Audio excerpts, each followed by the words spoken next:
On Thursday, September 19th, 2014, the Evangel varsity football team was preparing to play their annual homecoming game the next night. The varsity and junior varsity football teams were participating in the pep rally, getting hyped up for the big game, receiving gifts from their cheerleaders, and playing some crazy games in the gym of the Evangel Sports Complex. It was my first year ever playing football. I should have been there. Instead, I was in the hospital, receiving the news that I had broken my tibia in 3 places and my fibula in 1. That night, my mother, with no voice due to laryngitis, had to ask a friend to meet us at the hospital so someone could communicate with the doctors.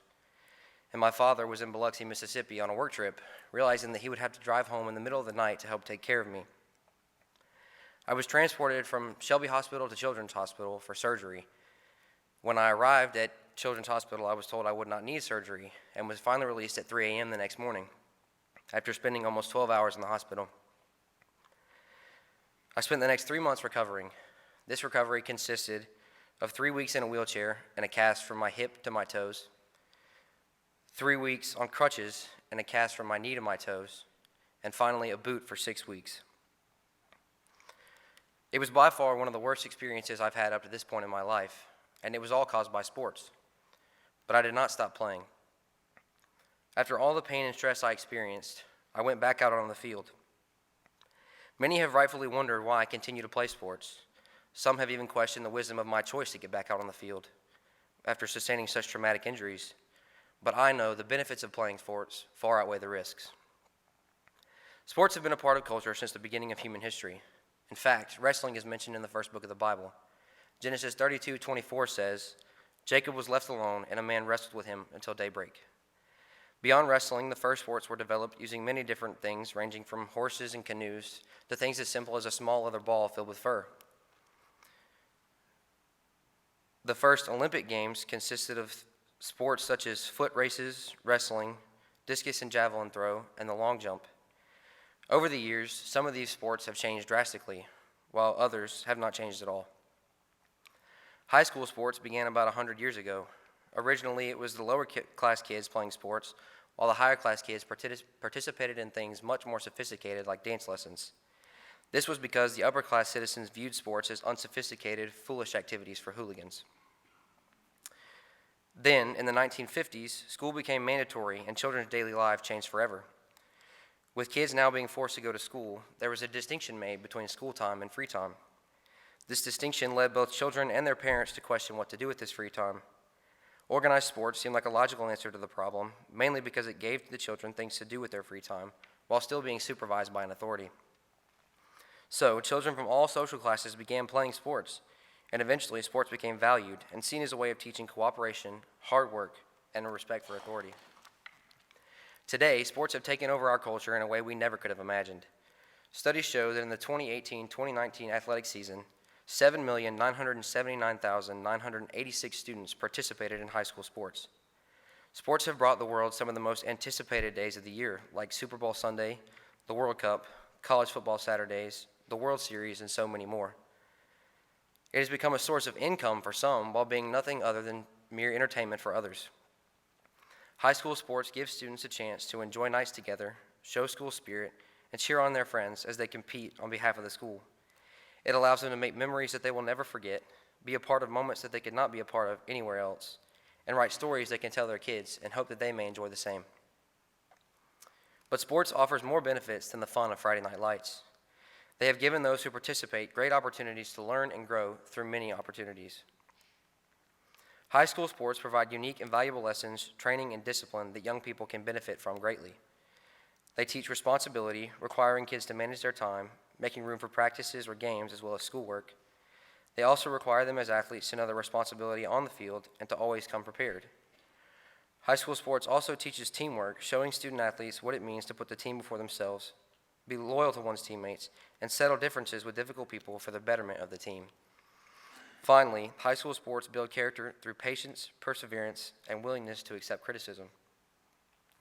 First, high school sports teach responsibility. Student athletes lead very busy lives, requiring them to learn how to manage their time well in order to meet all their obligations. Time management is very important for high school students that are participating in sports. If a student does not manage their time, they can become stressed and overwhelmed with things they have to do. leading to errors and half-hearted work. However, when students schedule and manage their time, giving themselves plenty of time to complete assignments, it prevents them from being blindsided by other assignments that add on to the stress they already feel.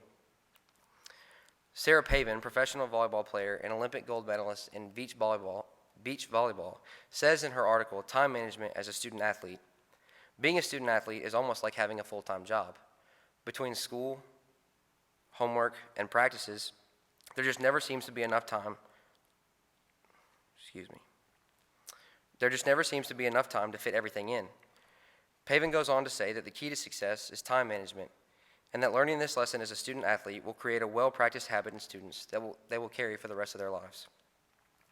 Student athletes also learn responsibility through having to do their part on the field. Every person on a team has a certain job that is different from everyone else's in a particular way, and each athlete is required to know his or her job and how to execute it. Alan Etzler, a retired professional baseball player, says that sports are the best path to understanding your role on a team. He then says that a successful work environment depends on having employees who know their role in the office and trust the judgment of their authority on the placement of their position.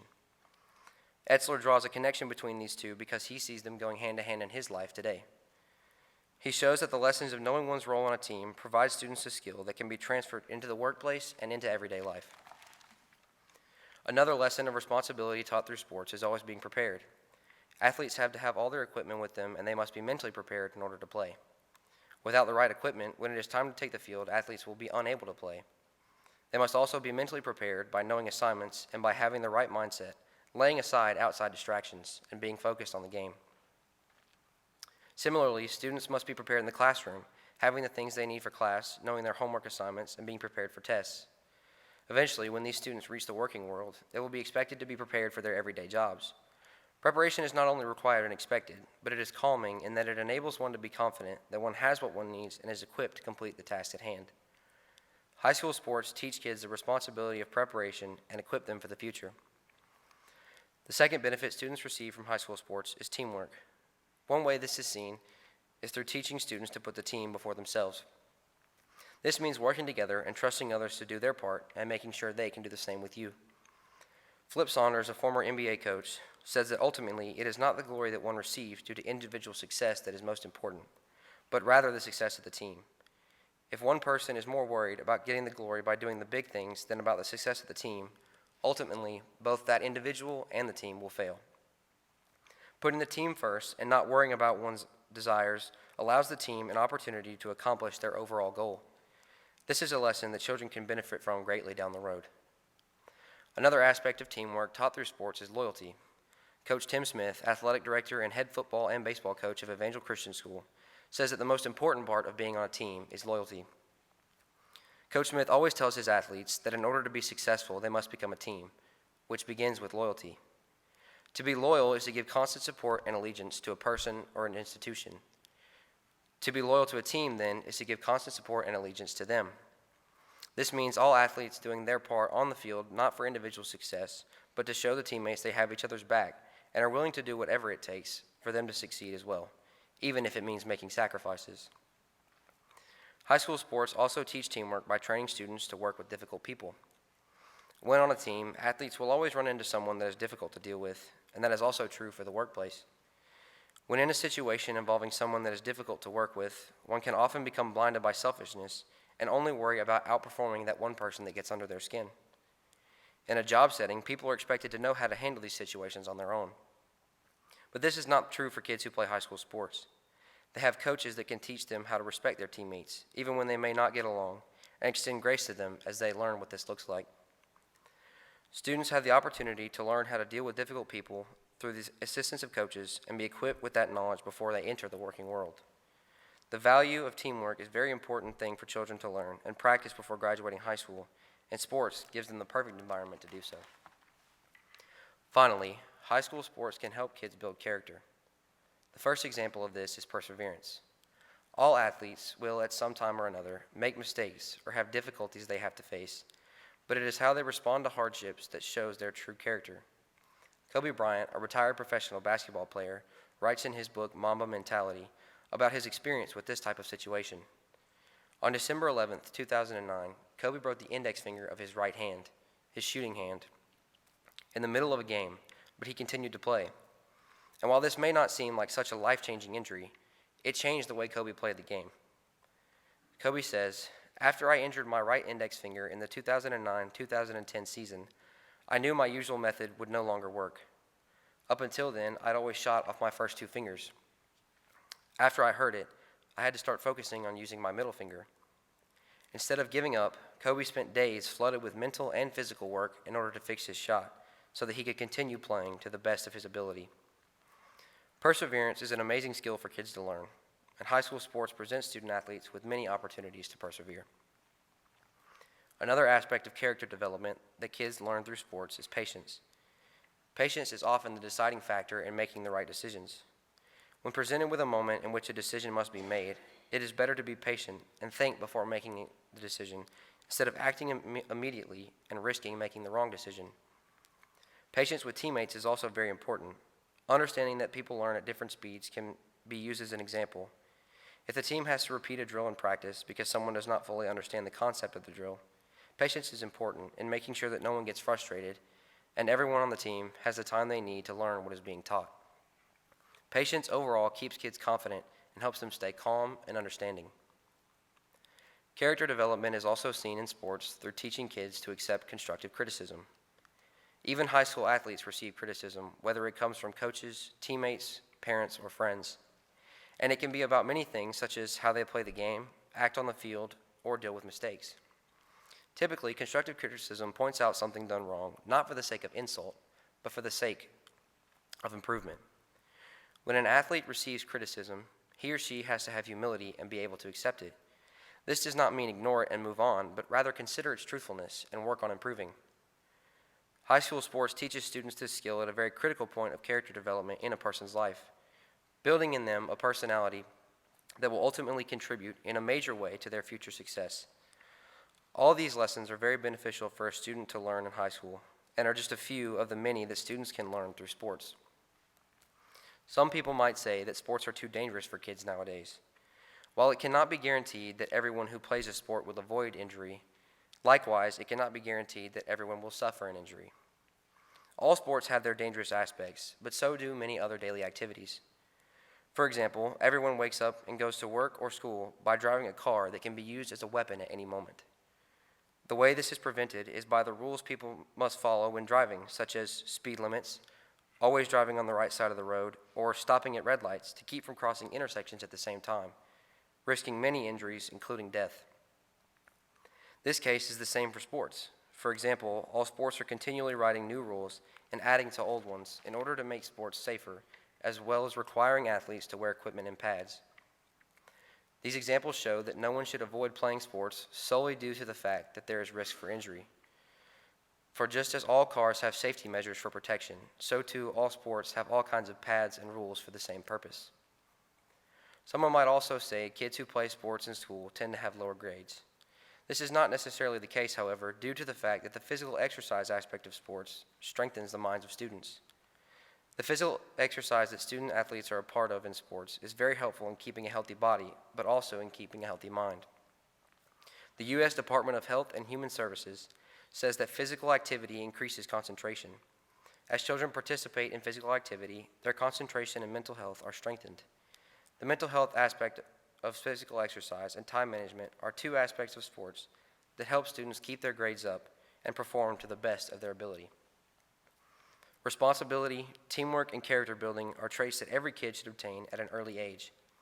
High school sports provides an environment that calls for these three characteristics in a way that kids can benefit from in a major way. These virtues prepare kids to be able to do their jobs right and to the best of their ability, while also allowing them the opportunity to learn through failure of these things. In the working world, people are expected to know these skills and be able to execute them without failure. And if they are unable to do these things, risk being fired or even unemployable. With the right coaches and godly authority, kids can be taught how to succeed in these things, learn from failure, and be given an opportunity of a second chance in these areas of life. High school sports are a valuable means for children to be trained in these areas and be completely prepared for a successful future. Thank you.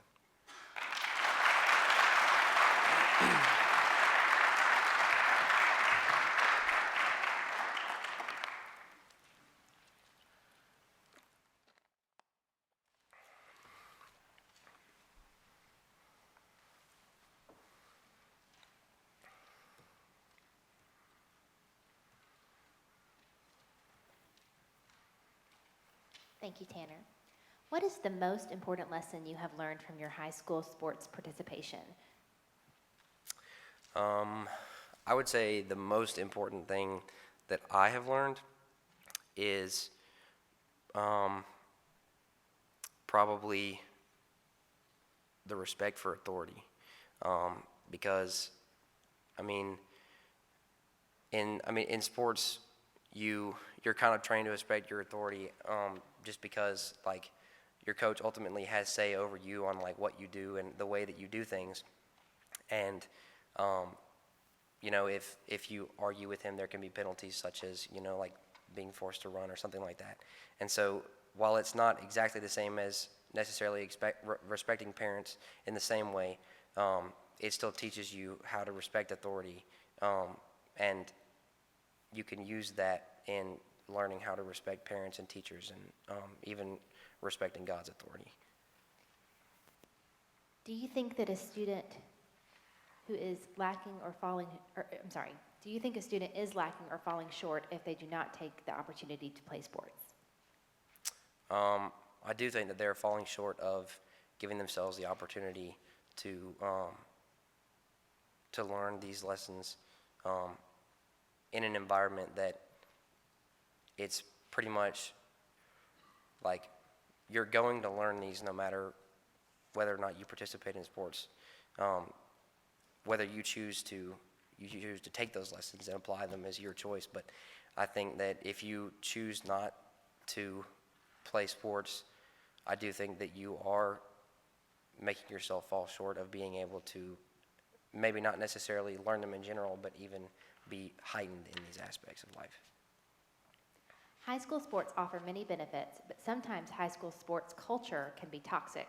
What are the big pitfalls to avoid, and how can athletic directors guard against them?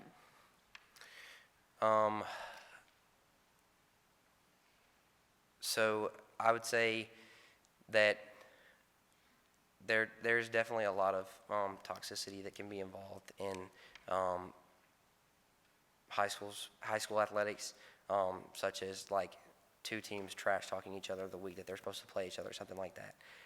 And I think that part of the way that this can be handled by an athletic director or a coach is not only talking to his players before the issue comes up, but also making sure that he's paying attention and making sure that the students are aware that if he becomes aware or she becomes aware of these things, that they will be punished in a certain way, whether that be like not playing or something like that. And so I think that that's the easiest, one of the biggest ways to avoid something like that. Are these benefits found only in team sports? Can students playing individual sports like tennis or golf learn the value of teamwork? I think the value of teamwork specifically, no. I don't think that individual sports can necessarily teach you teamwork. But with things such as responsibility and character building, I do think that you can learn those through individual sports. Can students enjoy the same benefits by participating in non-athletic team activities like Scholars Bowl?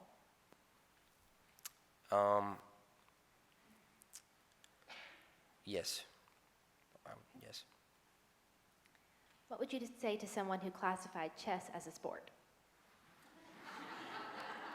Well, in my opinion, I believe that a sport is anything that can be done competitively in which you are competing against someone else. So I would say that in some cases, yes, chess can be a sport because you are competing against someone else. Thank you, Tanner.